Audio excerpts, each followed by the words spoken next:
to Crankin Out Crafts. My name is J-Flo, and today we are going to show you how to create this straw wreath. It's actually drinking straws, that's why we're calling it a straw wreath.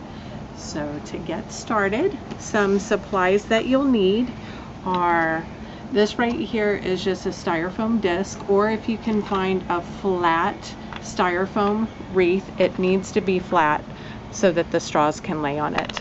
And I have actually just a metal cookie cutter here and these paper straws that are really strong. They come in assorted colors, and you're gonna need probably 40 to 60 straws depending on the size of your wreath.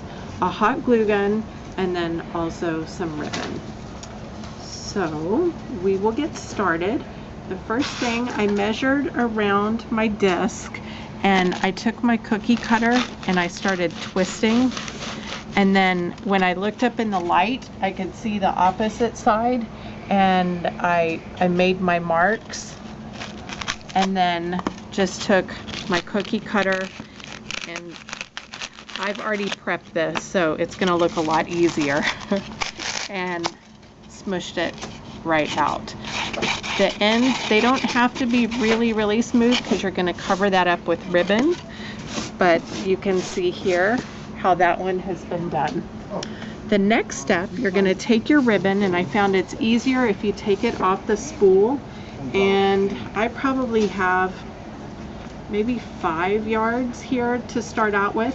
If that's not enough, you can add more very simply.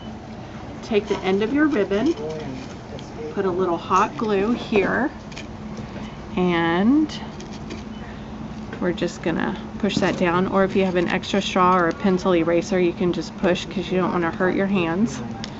And then again, I took it off the spool because this part, if the center is not big enough for your spool to go through, then it's not going to be any help to you at all.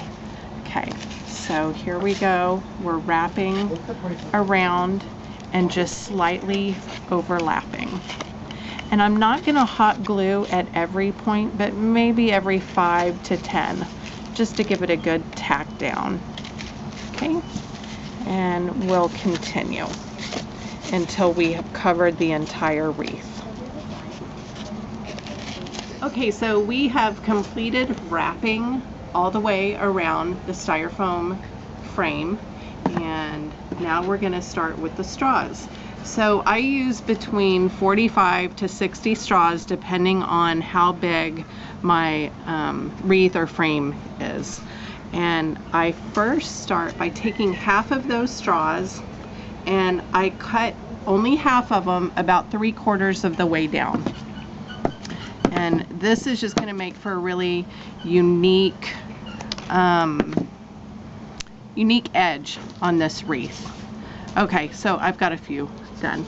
I'm going to start with the large. You can start with the large or the ones that are cut 3/4, and put some hot glue on there.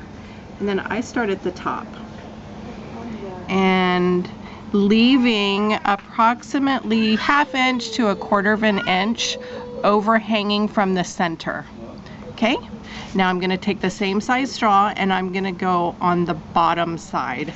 This technique that we're using here, alternating from top to bottom, side to side, is what is going to make this wreath turn out correctly.